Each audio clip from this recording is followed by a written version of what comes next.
Hey YouTube, what's up? It's Jamie. Today is Thursday, September 8th, which means I'm exactly 11 months on T today. So I wanted to do an update. I didn't do a 10-month update, and the one I did before that was not really like physical update type of stuff. It was just me talking. Um, I haven't been making a whole lot of videos lately. Well, I've made some and then either not uploaded them or I uploaded a few and they're just unlisted on my channel. And I think some of that is unintentional because I think I realized that I'm doing better with like mental health and stuff related to my transition when I don't compare body stuff. I'm on YouTube all the time still, and I still watch a lot of people's stuff, but less in terms of like monthly progression stuff. Like when I upload an 11-month video, then I end up looking at everyone else's 11-month video, and then I end up feeling weird afterwards. And that's stupid. I just need to not do that. And I've been not doing that, and it's actually been really helpful to me because I am really happy with me and my body and, you know, where things in my transition are at right now. And so it's silly that then I go and make myself feel bad when I don't need to.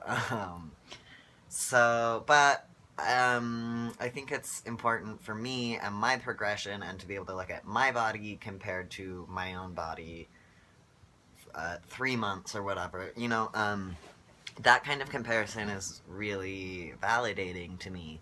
It's just when I compare to other people and go, oh, I don't have this, or I wish I looked like this, or whatever. So I think that's a game that everyone plays, and it's a hard thing not to do, and I definitely go through cycles of being good about not doing that, and then where I go through cycles of being really bad at body comparisons. So here I am, 11 months on T. It's kind of crazy that it's been that long.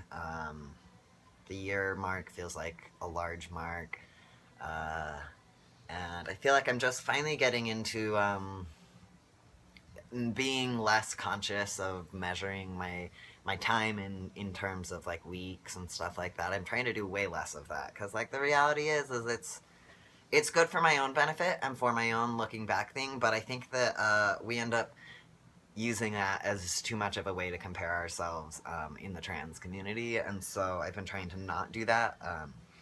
And like last week or the week before was the first time that I had like forgotten to do my shot and like took forever to refill my script and all that kind of stuff. Like when before it's felt really like still kind of a novelty and still really exciting to do that, and now it's just kind of like just become part of the week. And I don't know, just trying not to give so much weight to like keeping track of physical things, or if I am going to do that, make sure I do it through the lens of doing it for myself, if that makes sense. So I guess the biggest changes and updates at this point are still body hair stuff. All of my leg hair is pretty thick and long. And it's like just connecting to my midsection now, and like all my thigh hair has like joined on my butt and my pubes, and I think it's still getting thicker, and will continue to be hairier.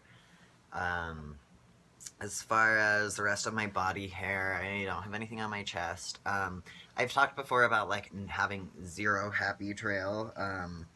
I have like probably, you're not gonna be able to see it, but I have like one really long dark hair and it's just kind of starting to come in more here, which is exciting.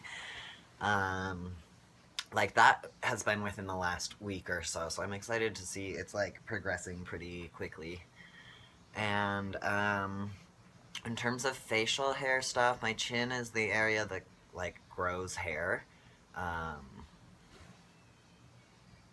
I have the front-facing camera on. I don't know if you can see this. So I grow good here, not good at all. I can go like 2 or 3 times as long shaving my lip as I do the rest of my face, because it just grows slower and wispier, and even after I let it grow in for 2 or 3 weeks, it still is like wispy and gross. So I've just been shaving all of that. It's just not anything that looks good yet. There's not enough of it to be anything. My sideburns still aren't really doing anything. But I cut my hair, I'm sure you noticed, from my long ponytail. And I was like really anxious or kind of nervous about what my temples were looking like once it was shaved. I was like, oh no, am I thinning? Is that happening? And then I found photos of me from more than a year ago, when I had my head buzzed, and it looked exactly the same. So I'm really grateful that that's still not doing anything. I don't know, things have been going really well, and I'm still really happy to be on T. It's been a really rough week. I think I'll do a separate video talking about what my experience being back in grad school is like, transitioning. I've had a really emotionally difficult time. It's just been really hard for me coming out to professors and to students and correcting students when they're using the wrong pronouns and stuff. Like, I thought it wouldn't be an issue at all, and it is, and I need to start either correcting people when they misgender me right then and there, or I need to, like, stand in front of the class and hold people accountable or something like that. But that sounds really anxiety-inducing, and it's already, like, work has been so stressful and busy, and then school starting again, all of that, I feel like has just put extra strain on my mental health, and so that kind of is the first thing to feel like I'm not capable of doing when I'm high anxiety, is, like, gender-related stuff. So I'm hoping I can kind of get a few more friends or allies in my cohort, and that will seem less of a burden than it is right now, because right now it is kind of not fun. But I might make another video pertaining to that.